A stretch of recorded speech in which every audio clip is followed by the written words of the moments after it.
joining me for a brief chat about a new upcoming, not even upcoming, it's out right now, book about Godzilla. We have the author of Japan's Favorite Monster, the unauthorized biography of the Big G, and of course, co-author of Ishiro Honda, A Life in Film from Godzilla to Kurosawa. And now he's written another book with his co-writer, Ed, called Godzilla The First 70 Years, the official illustrated history of the Japanese productions. Please welcome to Collect All Monsters, Mr. Steve Ryfle. Hey, Steve. Good to see you, sir. Hi, Kyle. How are you? Long time. I'm doing well, man. Doing really well. I love that you guys have a new book out, and I'm so psyched to see it soon. I should say, this is where we're going to CGI in me holding the book, but I've heard nothing but good things so far, and I can't wait to see it in my hands. We will make sure that one will travel over the Pacific Ocean and land in your hands soon. We'll make sure of that. So, yes. Let me just quickly say to everybody out there, if you haven't checked it out, Kyle Bird of the Kaiju Transmissions podcast did a great panel with you and Ed at G-Fest, and they just posted it recently. If you want to hear a good hour-long chat about it, there's some gold in there, so make sure you go check that out. But for those who were not able to be there in person or who do not listen to the podcasts, could you just give us a little bit of a nutshell version of how this book came about? How did this generate? Sure. Well, I think so. Ed and I have been working together a long time, as you know. We have been friends for 30 years or more, but I think mostly within the last 20 something years that we started working on things like DVD commentaries, Blu-ray commentaries. And we made a documentary. How did I fail to even mention those? Yeah, well, that was fun. That was a really amazing project. We made that with Norman England and some other people, and about all the traditional special effects. We wrote the Honda book a few years ago. So I think what it was is that, but the interesting thing is that, to back up, both Ed and I, when we first started writing about Godzilla and this type of film, we both ran afoul of Toho in our early years, because I think either one of us, or just speaking for myself, just didn't really understand IP and all that stuff in the beginning, and we were wading into potentially dangerous waters. So both of us kind of got slapped on the wrist.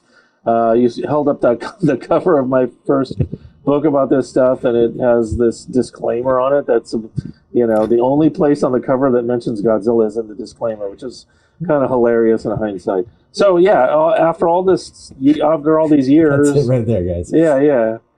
To be approached by Toho and asked if if I wanted to work on a 70th anniversary Godzilla book, I mean, it was kind of mind blowing. But it was Chris Mowry, who was working for Toho in a marketing role and had previously worked on the IDW Godzilla comics and other things. He and I were acquainted, friends, from appearing on panels at conventions and stuff together. And yeah, he approached and asked if I wanted to do this thing. And so that's how it started. I mean, that's really what it was. And then we came up with a concept for what the book would be all about. And the idea always was that it would come out during the 70th year of Godzilla's, time on cinematic Earth. So we just kind of made it in under the wire with a few months to go before Godzilla's 71st. And then, just a ton of research went into it. One thing that Ed and I always pride ourselves on is not just regurgitating our previous work and previous information that we always look at it as an opportunity to dig up new stuff, and because that's the fun of it, right? You want to learn more, and you want to kind of fill in these gaps in the history. So it's always, that's always part of the deal. But anyway, in a nutshell, I mean, the idea was to create the biggest and best Godzilla book for the widest possible audience, because we know that there's a lot of people who are really super knowledgeable, but there's also a lot of people who aren't and need to hear some of these stories, like the Lucky Dragon, how that influenced Godzilla, and how Tanaka was flying over the ocean and imagined a monster coming out. Those things have been so trying to find interesting ways to reframe those stories, but also understanding that some people just need to know that stuff, but also trying to offer a lot of things for people who already do know those stories. So I'm just proud to say I don't think there's ever been a book of this magnitude published in English on this subject. So hope people like it. Fantastic. Well, it's from what I've seen, people are liking it out there. Now it's been, we mentioned the Monstar biography. It's been 20 plus years since that was published. And I'm just curious, over those 20 years, have your opinions changed on any of those films in that span of time as you've learned more and more about their concept to completion?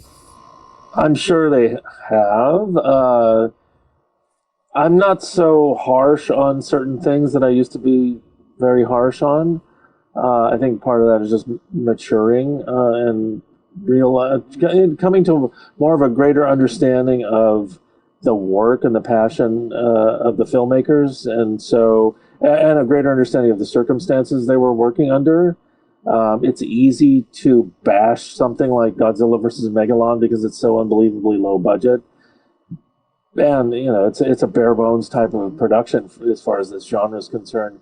But at the same time, when you kind of understand what the filmmakers were up against, and, the real judge of a work is to evaluate what its intended purpose is. Who is the audience it's trying to reach? What kind of story is it trying to tell? What's it trying to accomplish? And does it accomplish those things? Is it successful in those ways? It's not comparing Godzilla versus Megalon to, Mothra versus Godzilla from, 9 years earlier. They're made under completely different circumstances. So I think, I've kind of mellowed out on, just reflexively bashing certain things because, quote unquote, I don't like them. That's not a reason to criticize something in this way. So, my opinions evolve. I reserve the right to change my mind. I think everybody should reserve that right. But also, the thing about that first book that you just held up, I don't write like that anymore. That was written by another version of me from those years when I was really just starting to write for online publications and websites, and there was this really snarky. There's still a version of this out there, but early internet entertainment journalism was really snarky, and I was working in that field, so I think that type of writing crept into that book to a degree that I'm no longer comfortable with, or I don't work that way anymore, and I'm much more thorough in my research and my sourcing and attribution, and it's an older, wiser Steve. Yes. Yeah. Well put. Well, just real quick, can you tell us a little bit about the photos in this book? Because this new book has what we've talked about before we started recording, a whole bunch of new stuff that people haven't seen really. So, tell me a little bit about how you got access and what people can expect to see in this book. That's what sets this apart from everything certainly that Ed and I have ever done before. And I'd dare say it sets it apart from other books on this subject, especially in the English language. It's a visual medium, and we've always struggled. From the very beginning, even when we were successful in publishing something, a book like the one you keep holding up and, trying to remind me of my checkered I won't do that anymore. My checkered past. No, I'm only kidding. I love the book, and it's warts and all. I love the book, but there's no photos in it really. There's a couple of things, but there's no movie stills, for instance, and that's just because Toho had every right to protect its intellectual property, and Toho's not alone in this, and there are certainly many other writers who've tried to cover different genres and properties and all that have struggled with this kind of thing. So that's, when we were approached by Toho and asked to work on this thing, that was kind of one of the main things that appealed to both Ed and myself, is the opportunity to finally tell this story and not only dive deeper into it as far as the information side of it is concerned, but to really showcase the visuals. And as we got into discussions with them and learned, that we would have access to this massive digital archive of production stills, set photographs dating back to 1954. I mean, again, it's a cliche, but our minds were kind of blown by the fact that we would be able to utilize this stuff. And the crazy thing is, this book has something like 900 and some odd pictures. We only scratched the surface of that archive. I mean, there's enough in there for, I don't know, 5 books maybe. I'm just guesstimating. But we tried to pick the best stuff that by and large, hopefully, even if you have a collection of books, even from Japan, that maybe there's going to be a lot of photos in here that you haven't seen before. They may be from a similar photo shoot that you've seen, but maybe angles and shots that you haven't seen.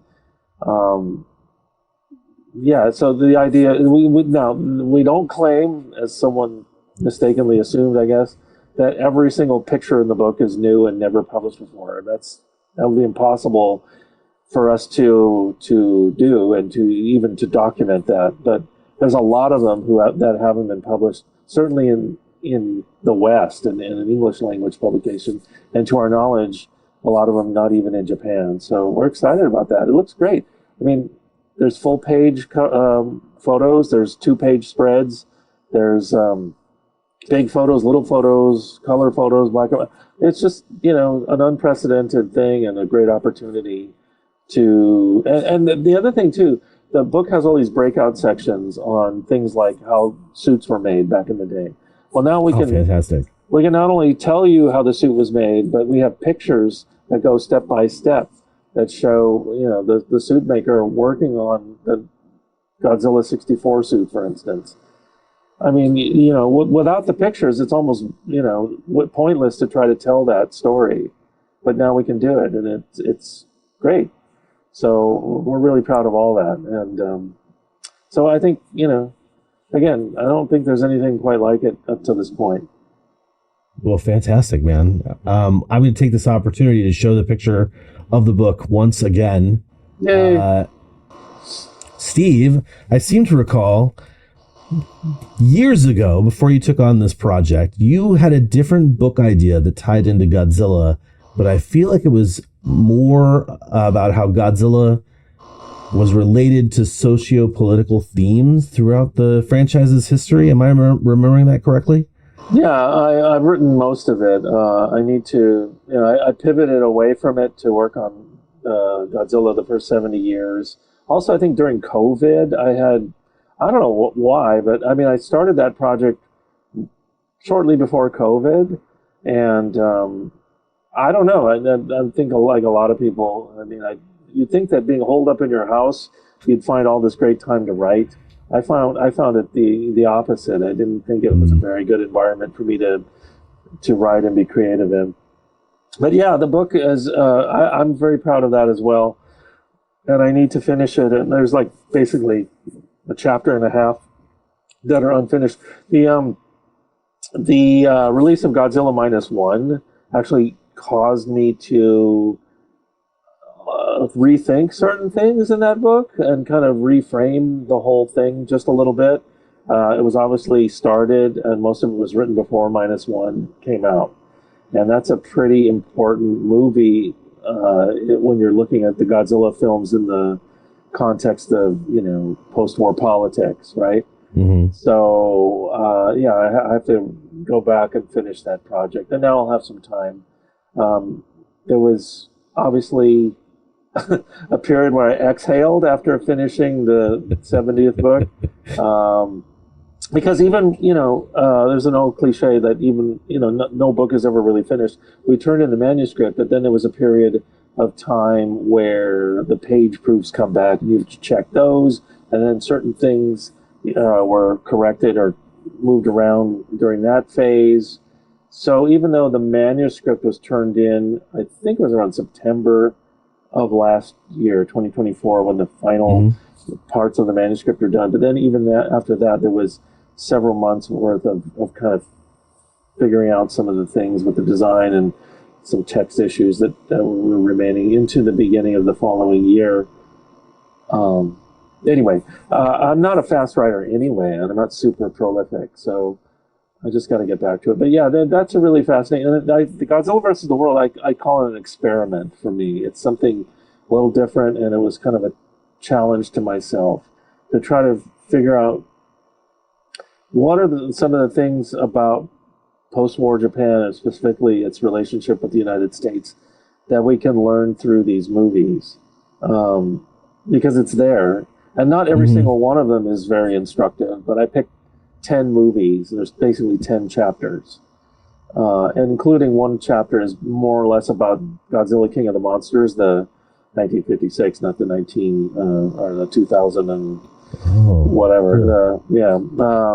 About the American influence over the genre, starting with that film and the way the movie and therefore the image of Godzilla was sort of refashioned in a way that was palatable for American audiences. I found that really interesting. Yeah, thanks for asking about that. I should go finish it, shouldn't I? I mean, you know me, I like what you write, so I'm gonna. I want you to finish it and put it out there eventually. But definitely enjoy the exhale while you can. Yeah. Well, the danger of me talking about it here is that I actually have a contract with a publisher, and now they're gonna, they could see me on here and call me up and now try to throttle me a little bit. They've been very, very understanding and very, very lenient with me, but ultimately I do have a commitment, so I need to do that. Okay, well, let's get back to talking about the new book. Yeah. So we talked a little bit about some of the struggles that you and Ed had on your previous encounters with Toho, but what kind of challenges did you guys find while writing this new one? Let's see. Well, I mean, I would say, working with the studio, there could be an assumption that, okay, they're going to roll up not the red carpet exactly, but they're going to open their file cabinets, open the vaults for you and just let you run wild and give you all the assistance you need. I think the reason that they chose us to, and I'd like to think part of it was because they respected our work and knew that we would be good stewards of this story, but I think it also probably had something to do with the fact that they wouldn't have to help us that much, that they probably knew that we were resourceful people who could go and dig up our own information. And so that the challenge, I guess, was to just do it all on our own. There was little that Toho could do for us. They didn't. One thing we were hoping they could do, and it just was outside of their jurisdiction, so to speak. We did conduct a lot of interviews for this book, even though we were also delving into old interviews that we'd done in the past for other projects and writings and stuff. But we did a fair number of new interviews in Japan. Ed really did them. I helped prepare for them, but there wasn't really enough of a budget for both of us to go, unfortunately, and timing and other things. But I guess initially we had hoped that they could facilitate those things, and for the most part they didn't. It just wasn't in their, in their, it wasn't part of their role in this project, I guess. But they did, for instance, when we figured out that we could have a foreword from Megumi Odaka, we had to have essentially a long Zoom call with her about that, and they provided an office for her to go into at Toho in Tokyo so that she could do the meeting in an official space, which was great. So it's not like they were, closed off to us or anything. It's just that their role in this was kind of limited, and which was fine. And I mean, the flip side of that is that they trusted us, and that was amazing.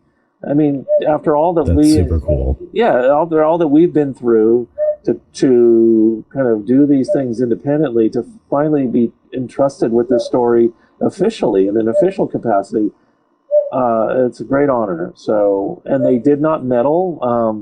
That was another thing I expected Toho to really be a lot more hands-on in terms of the editorial content is very minimal, and it's not like they were policing it. I mean, they had review powers and stuff, but they hardly changed anything. There were just some conversations at the very beginning about the tone of the book and what it was going to cover and that sort of thing. And then there were a couple of word choices that they have like a lexicon or whatever. The one that I keep explaining is Godzilla doesn't have radioactive breath; it has a heat ray. Well, okay, I can deal with that. That's fine. So, tomato. Yeah, right. Yeah. So the challenge is, to me, the challenge was more around just getting it done by the deadline that we had to meet, which was really tight by the time we were, actually contracted officially to write this thing. There wasn't a tremendous amount of time. That was the biggest challenge.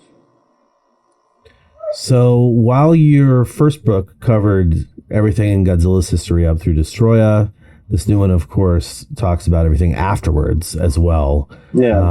I imagine that you already had so much knowledge of everything in the Showa era and the Heisei or the Versus series, but was there a lot of learning that you had to do from the movies that took place after 1995 and on into Godzilla -1? Not specifically. I mean, we approached every movie the same way. We're always kind of open-minded. I mean, going back to the first one, and there's a lot of new material that I didn't know about, say, the second film. There are things about King Kong versus Godzilla that I didn't know, that we learned. Like I said, we like to dig for new information. That's the fun of it for Ed and myself. I didn't know, for instance, that Toho had, when they made the deal to make King Kong versus Godzilla, that they also had a 5-year exclusive window to make King Kong films. So that's why they were putting out in the press almost immediately after King Kong versus Godzilla, they were floating ideas for a second Kong film. And as you probably know, there were treatments written for a second Kong film that was not made. And some of those ideas from that storyline crept into Mothra versus Godzilla. But one thing that I thought was really cool, and then we do quote from a newspaper article or magazine article where Tomoyuki Tanaka was quoted. I think it was around 1963 when Toho was getting ready to advertise or publicize its slate of new movies for the next year. He was quoted as saying that one of the films they were going to make was going to have a monster summit at the foot of Mount Fuji with Godzilla, Mothra, and King Kong. And what does that sound like? Yeah. Well, it sounds like Ghidorah, except instead of King Kong, there's Rodan. So some of these ideas go through these iterations and evolutions, and it's kind of fun to trace that. I didn't know that stuff.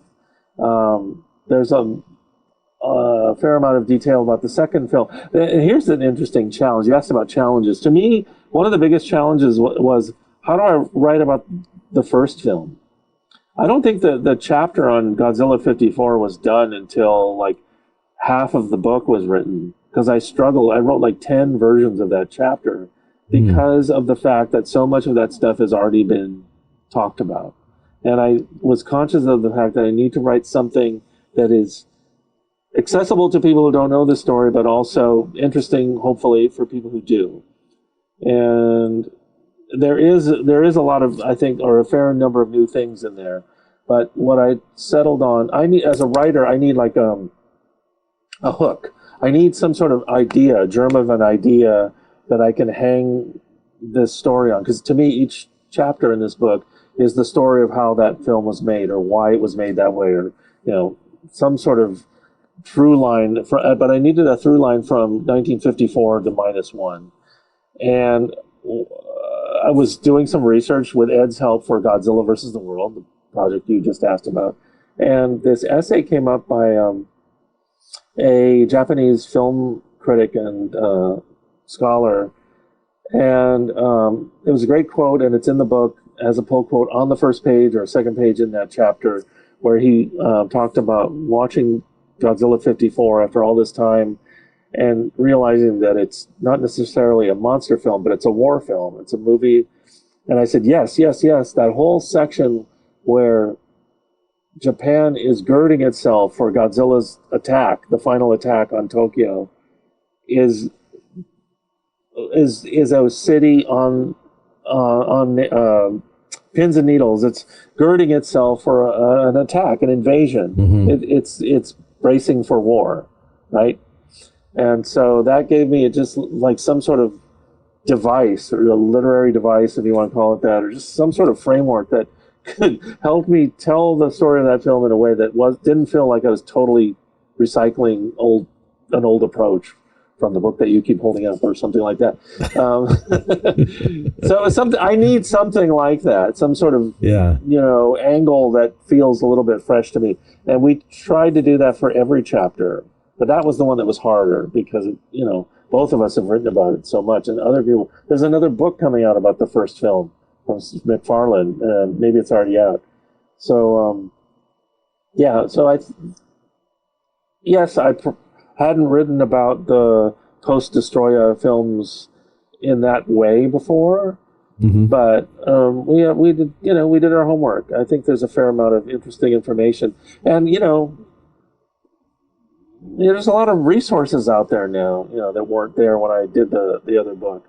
There's interviews that have been recorded all over YouTube and stuff like that. And we if we use anything like that or quote from it, it's cited in the bibliography. So we're pretty diligent about that sort of thing. Fantastic. So just out of curiosity, this is all Japanese productions. Was there ever any kind of interest or attempt or chat about including any of the American productions in the book, or was it always Japanese from the go? Well, I don't know if that was decided at the very beginning, but I mean, sure, we would have liked to include everything, of course. But yeah, it was a business decision that was, not in our hands. The decision was to make a book about the Toho stuff, so that's what it is. But I think I saw somebody or heard that someone was writing on social that we didn't include those films because we don't like them, which is utterly ridiculous. And I mean, if I had the power to make those kinds of decisions, that's really crazy. But no, we don't own the book. It's Toho's book and Abrams' book. So those decisions were not ours to make. Okay, I have a super nerdy question for you here, and apologies if there's no real answer. But I feel like a lot of the productions, as somebody who also looked into these movies deeper than just the film itself, right? And we talk about the successes of some of the movies over the years. We look at the budget and the box office take, and it's in addition to how popular a movie is years and years later. But that first hit of, is the movie a success versus its take at the box office, I would imagine that because some of the more recent productions from Japan have seen their debuts on both streaming platforms and or theatrical presentations, like, were you guys able to determine if like some of the other stuff has been successful, like Singular Point or the anime trilogy? Specifically, like there's some of those movies, the newer stuff, there's just even -1 up to a point, because I know somebody at one point asked what the budget was, and it wasn't a hard number that was like released. No, they're pretty secretive or cagey about that sort of thing. The two anime properties that you just mentioned, I mean, Netflix has historically been notorious about, not being transparent with their data as far as, viewership and audience is concerned. So who knows? The answer to that question is probably who knows. I mean, they did release the three anime feature films very briefly theatrically in Japan, but I think it's more of a formality than anything. So I mean, in those, they're still, sharing those things as far as I know, but whether they're financially successful, I have no idea. I have no idea. I suppose that if we truly get another singular point, that would be an indication that it was fortuitous on the part of Toho, Netflix, and everybody involved. But yeah, that's a great question, and I really don't know the answer. I mean, you're specifically talking about the last three or so productions, right? Right. Yeah. I mean, the thing about minus one that I think is so remarkable is that it is a very specifically Japanese story. I mean, it's rooted in trauma. It's rooted in the same type of trauma, not specifically the same incidents, but it's very has a strong kinship with the first film, obviously.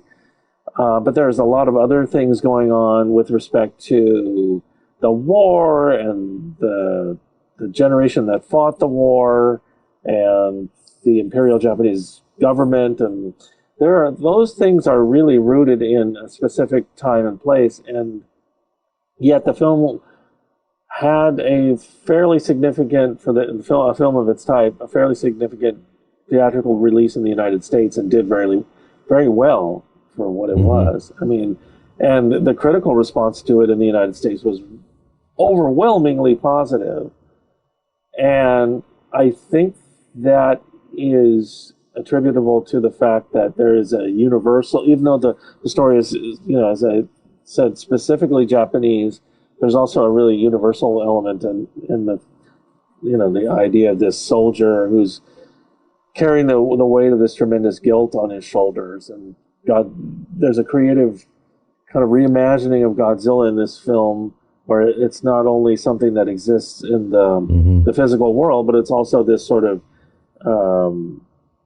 specter that's haunting this man's dreams, and it becomes a symbol of everything that he is feeling, guilt and PTSD about. So there was a human part of it that was relatable more universally. And so, I mean, that film was, well, at least, in this country as well, financially and critically successful. That's unprecedented, I think. I agree. Yeah, it's just one of those little things that, like, for some reason, I don't like to focus on it, but it's one of those things that just, like, helps me, like, get a toothhold on a film's success. Because, I mean, some people would say, oh, that you enjoyed the movie, that's the success. And I'm like, well, that's not always the case, because it is a business of making movies. And, like, one, obviously we are admitting that minus one was a success, but, like, even those other, actually I would say anything from the Versus series through the Millennium series, that was a huge aspect of it for whether or not Toho was going to move forward on making a new film or not, because if one of these movies did abysmal, they might not want to make another one, even though they did eventually. Well, I mean, Final Wars, I think, was a big disappointment for them. They spent a fair amount of money on it, and they hired a hot director, and it just kind of fell flat. But I think, this is really interesting. How do you define success for something like this, right? And so when you get a chance to see the book, you'll see that we do, dating back to the Showa films, we did have access to like the Kinema-Junpo rankings, for instance. But even then, it's really interesting, because these films, the way Japanese films were released, and again, Godzilla is part of mainstream commercial Japanese cinema of the 50s and 60s, right?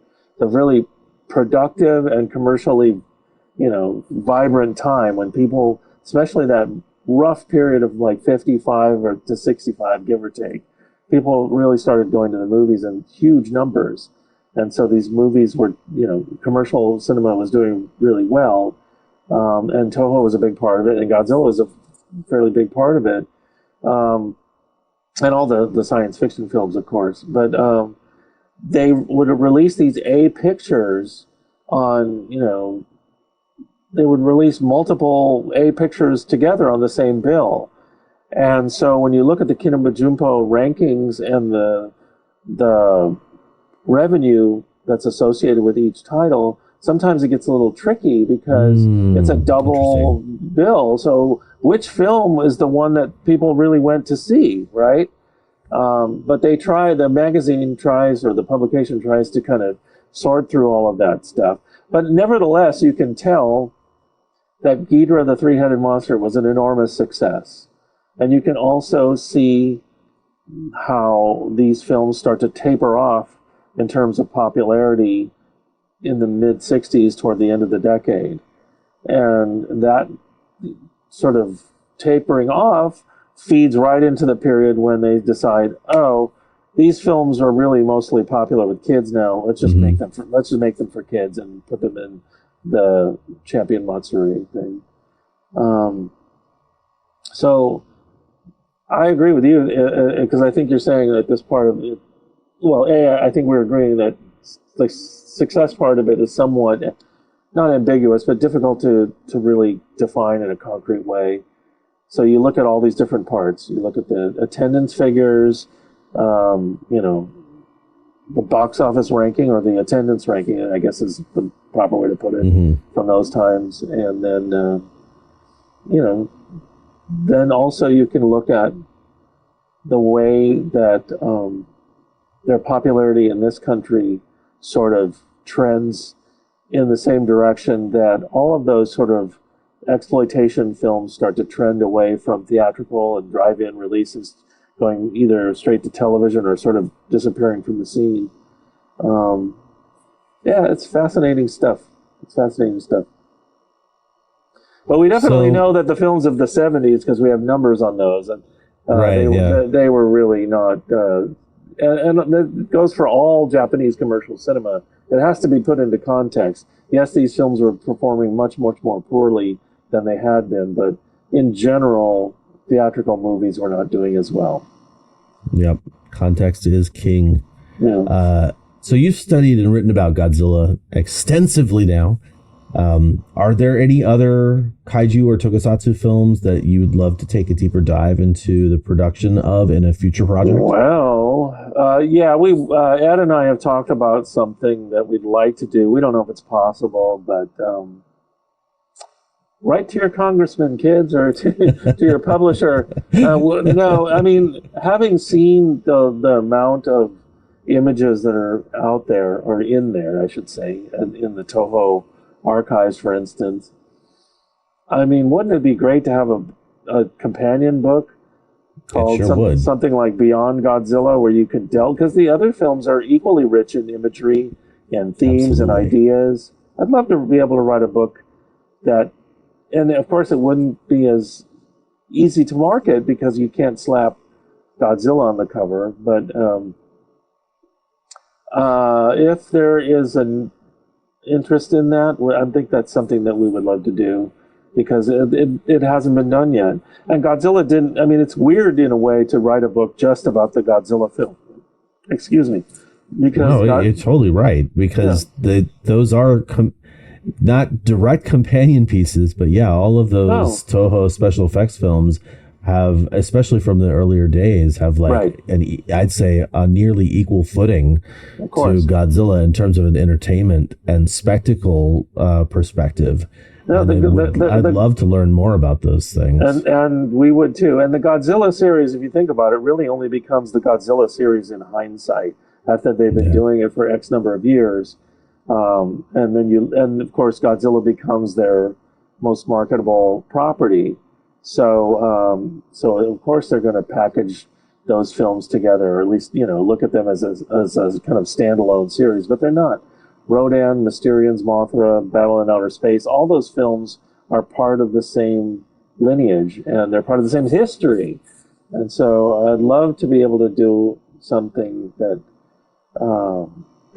tells that half of the story, right? God knows if we could, ever do it, because my understanding is that the rights to those movies are not all held, in the same way. And so, and even like whoever holds the rights to the film, overseas in the West or in the United States, that has an impact on your ability to do a book like this too, because the book is for the Western market, and so the images might have to be licensed from different places if that's the case. Right. So we don't know if we're going to be able to do anything, or we don't know if anybody has any interest, but I think we're going to at least look into it and see if it's a possibility. Cool. Keep me updated, please, or I'll just keep looking at what you're doing. Last big question: have you and Ed signed up for any cryogenics programs that you can put yourself into so you can write the official book on the next 70 years of Godzilla's lifetime? No, I intend fully to do that. Yeah. Somebody will have to do it. I hope there's, they're still publishing books in 70 years, like, actual physical media. That would be nice. That's my hope. And if they are, then someone who probably hasn't been born yet will write it, and hopefully it'll be amazing. And at that point, I'll be watching from above, and they can just go to the Futurama style hall of Godzilla writer heads and come ask your opinions. Steve Ryfle, thank you so much for hanging out and chatting. It's always a pleasure to chat with you about stuff, and doubly a pleasure to talk about Godzilla. And I'm so stoked that you guys have created this book. Throw it up on screen again. It's awesome, at least from what I've heard, and I can't wait to get my hands on it. And yeah, I mean, I love what you guys have done in the past. And I can't wait to get my hands on this and really dive in. And if you watching out there have not picked this up, make sure to go to one of your favorite book retailers and pick this up. You can also get this at showcasedaikaiju.com. And once again, Steve Ryfle, thank you so much for being here and hanging out. And I look forward to chatting with you again in the future. Always a pleasure, Kyle. Thank you so much for your support.